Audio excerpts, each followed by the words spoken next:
Hi, I'm Donna Jordan from Jordan Fabrics. Today we're going to make a quilt. It's called Strawberry Swirl. Now this is designed by Fig Tree & Company, and I've actually made one of their patterns before, one called Trellis, and it was a lot of fun, so I'm excited to try this one out. Now this is a jelly roll pattern. So all of these swirls, those pieces are made from the jelly roll. And then we're going to need two background fabrics. You can barely see that there's two colors of backgrounds there, but right here they used a coral background and a cream. And the pattern also shows you one with a taupe background and a cream. Now for the jelly roll, I've picked out this nice blue one here. It's got blues and greens. It's called Cottage Blue, and this is a Moda collection designed by Robin Pickens. And for my backgrounds, I'm going to use this nice medium blue. It's got a little texture on it. It's called Thatched.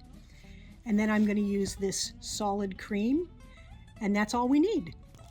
The first thing I'm going to do is pop open this jelly roll and take a look at the fabrics. So the jelly roll has 40 strips in it. They're all beautiful, but we only need 36 of them for the pattern. So I'm going to take out a couple. So I'm going to take out these two because they look almost exactly like the background I'm using. And let's see what else is really, really light or looks just the same as the backgrounds. Okay, this is the same as the background, the blue background. I'm going to take that out, and then we'll take out another one of the really light ones. Now we need to pick out 4 light strips to go in the center of all of the blocks. So I'm going to pick out those 4. And then with the rest of the strips, I'm just going to divide them into 2 equal stacks. So all of these 4 light strips get subcut one way. Then we've got a stack of 16. Those get subcut a second way. Then we've got this last stack of 16. Those get subcut into a third set of measurements. I can't give you all those sizes because it's not my pattern, but I did read through it all, and it's very straightforward and easy to follow.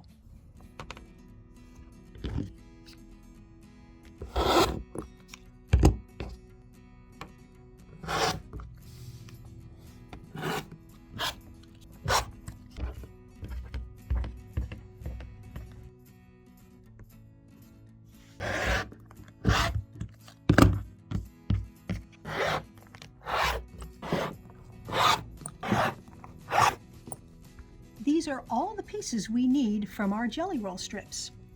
Over here we have some leftover scraps, but they're not actually scraps. We are going to use these later when we make our patchwork border, so I'm just going to set them aside for now. Now we're ready to cut out our background fabrics, and we need 1.25 yards from each of these.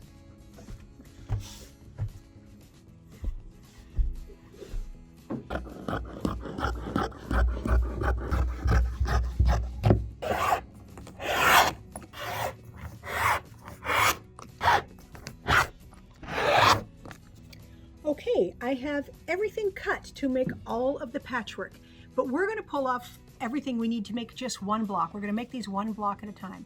So I've got 4 of the same print there, and then I've got this size, again, 4 of the same print, and these squares here, 4 of those.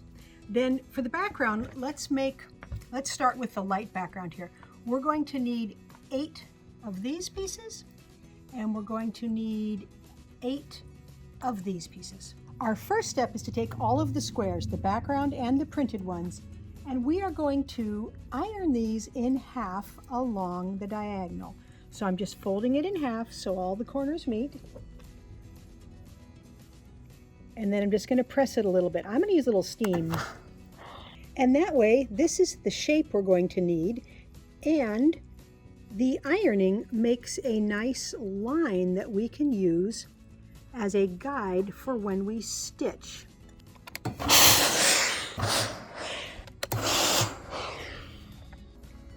I've got all the pieces over here at the sewing machine, and the first 2 we're going to work with are these 2 right here. So this triangle is going to go in this lower corner here.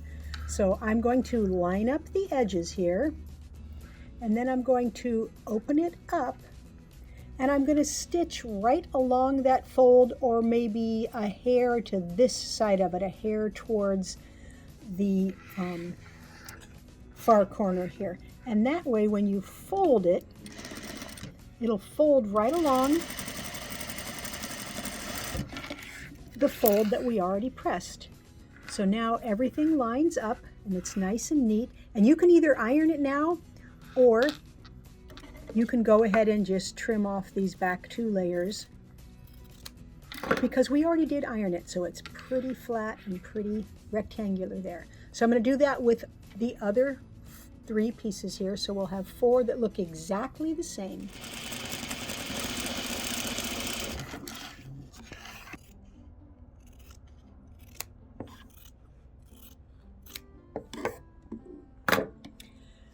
Next step is to use these background pieces here. So one of them is going to go right on top of this patchwork here. So I'm going to put them right sides together, and they are the same length, so it's very easy to stitch it on.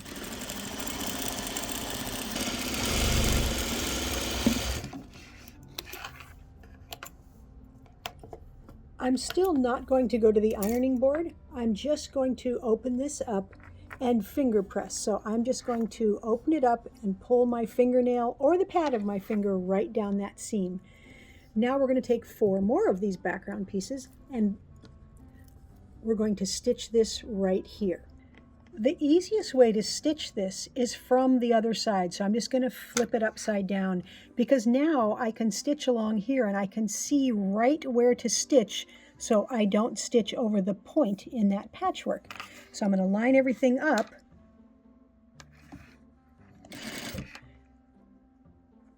And I'm using my 1/4 inch, but I'm just making sure that I hit that intersection right there, because now when we open this up, we have a nice pointy point there. Now we've got all 4 of those done. I'm going to set those aside and we'll move on to these pieces here. So we're going to add this corner to the top of this piece here. So it's the same procedure for sewing and lining up. Line up all the edges and stitch right along that fold line.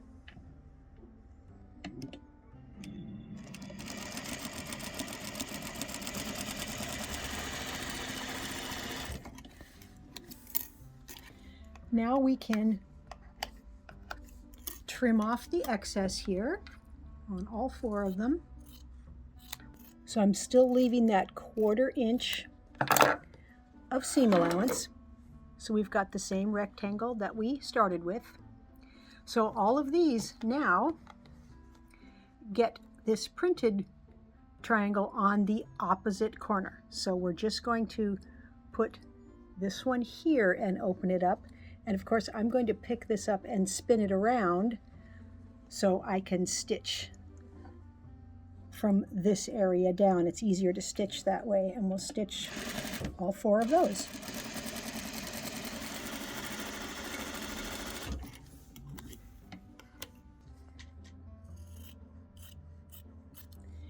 And we're going to take all of these pieces over to the ironing board. So even though we ironed all of these triangles ahead of time, they're laying the direction we want them to lay, but I like to give them another press. So what I do is smooth it out a little, use a dry iron, and then a little steam. Now these sections haven't been ironed at all, so I'm going to just smooth it out so it's pretty straight, dry iron, and then some steam. And I know it looks like I'm being very picky with the ironing, but you really can keep it straight and true with your iron. And I find that being careful now makes my patchwork lay a lot flatter. Now we're going to take everything back to the machine. This is how these two pieces are going to fit together. So they are the same length, and we're going to put print next to print, solid next to solid. That's how I remember to keep them so I don't get this one spun around. And we're going to put them right sides together, and you don't have to match any intersections or anything. All you have to do is match the tops here and stitch down the side.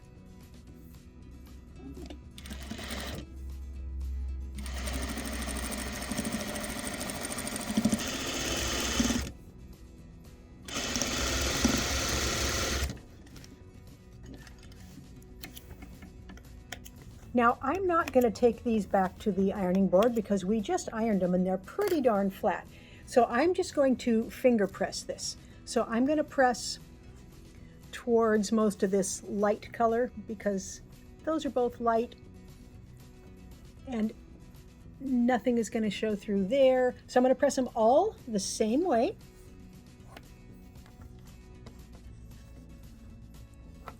And now we are ready to see what our first block is going to look like. So all we're going to do is swirl these around. So we are ending up with all 4 of the print triangles in the middle.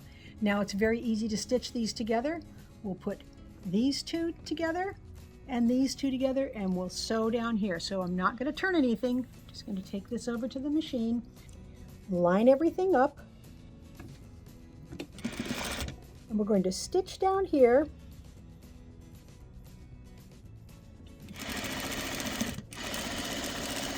And I'm going to leave it on the machine.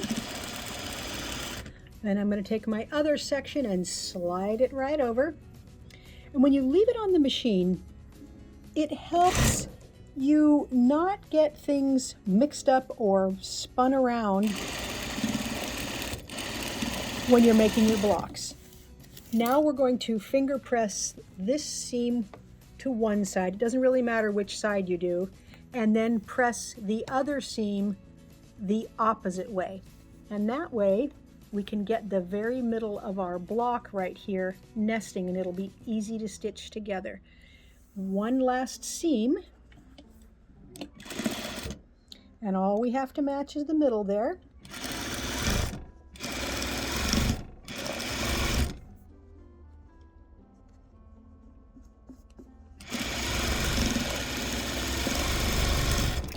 And that is the whole block.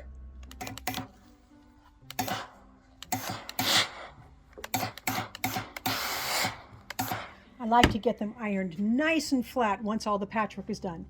Now, all we have to do is make half of our blocks just like this one with a light background. Then we're going to make some exactly the same way, but they're going to have this blue background. So I'm going to go ahead and get all the blocks stitched up. All the blocks are done, and it's very easy to lay the quilt out. We're just going to alternate the colors. So the first row, we'll start with a cream, then a blue, and it doesn't matter which way you spin them because they look the same no matter how you spin them. And then the next row, we'll start with cream over here, and then blue. And it is possible to spin them around so that your seam allowances here will nest. So if they aren't nesting here, you can turn it one time, and then you can make sure they're going in opposite directions where they meet. So there's all the blocks laid out. There's no special stitching here, just sew the blocks into rows, sew all the rows together. I've got all the blocks sewn together. And remember those extra pieces we had when we cut the jelly roll strips? We're going to use those for our pieced border. I'm just going to line these back up so they're nice and straight here. And then I'm going to cut some squares out of everything. Then we're going to stitch the squares we cut together with these background and the blue ones that we had left over.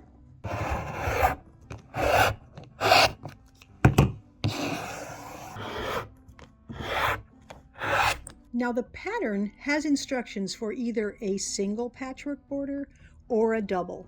I'm going to do the double patchwork border, and I'm going to separate the colors a little like they did here. So I'm going to use my darker background and my darker prints on the outside, light cream background and the light prints on the inside.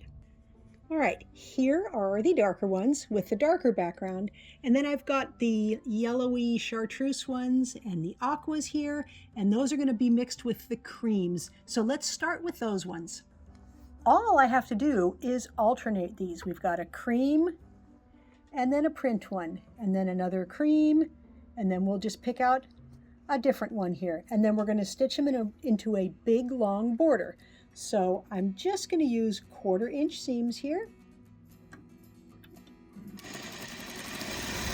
and I'm going to finger press all the seam allowances toward the darker print and away from that cream.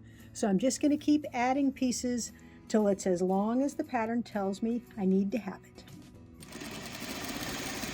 So I've got 4 borders here, 2 for the sides, 2 for the top and bottom, and even though I finger pressed it, I still want to iron it a little bit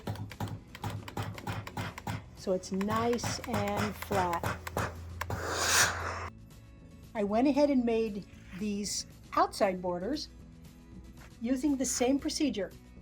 Background, print, but of course the background is the blue here. Now the pattern has you make these the exact length you need. So this is exactly the length we need to fit on the sides of the quilt. So you don't have to trim anything off, you just stitch it on. Then the top and bottom ones fit exact. And then we're just going to put the other ones on around the edges here. Then we can get it onto the quilting machine. The borders are all on. The quilt is loaded up on the machine, and it's time to pick a thread color to quilt with. There's lots of colors that would work. This chartreusey green here, that's kind of pretty. It's not going to show up too much in the background. We've got a nice medium blue. This is almost exactly the same color as that darker background. It'll show a little bit there. And this is a nice pretty aqua, and I think I will use that one because look how nice it looks. It's very light on the background. It doesn't show up much there. It's not going to show up much even in the darkest. So let's go with that one. For the quilting pattern, I'm going to use this one called butterfly swirls. There's butterflies in some of the prints, and you can just see them barely here, but I think this will look really good on the patchwork.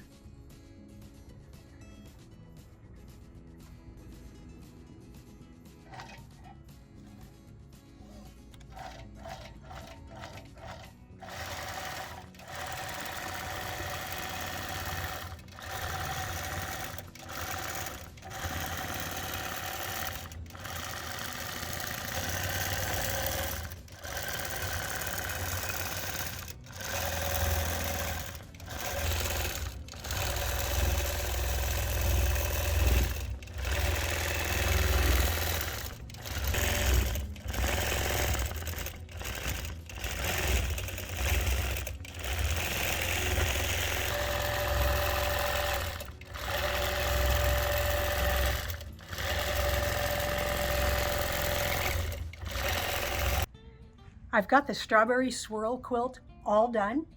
I'm very happy with how it turned out. I especially like this dark pieced border around the outside. And then I finished it with that nice deep navy binding, and it frames the whole quilt very nicely when you've got the dark around the edges. I also like the strong contrast between both backgrounds here. It makes each block stand out, and it makes that swirl show up in the middle of each block. Now the quilt turned out about 56 inches square, and it used up 1 jelly roll, so it would be real easy to make this twice as big with 2 jelly rolls, or even 3 times as big with 3 jelly rolls. Now the quilting pattern doesn't show up very much overall. It isn't fighting with any of the patchwork, but you can see the little butterflies here, and they look really nice flying around on the fabric, which does have those little butterflies in it. Thanks for watching our tutorial today on how to make the strawberry swirl quilt. We hope you enjoyed it. Now, we're going to have another giveaway This is a big quilt called Moda Love. I'm gonna lay it out on the table because I don't think we can see it all here. Now we did a video on how to make this.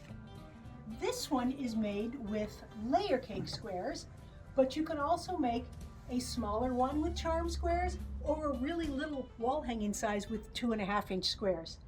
But today you can win this quilt. It's very easy to enter. Just put in your name and your email address in that link right below the video that says giveaway.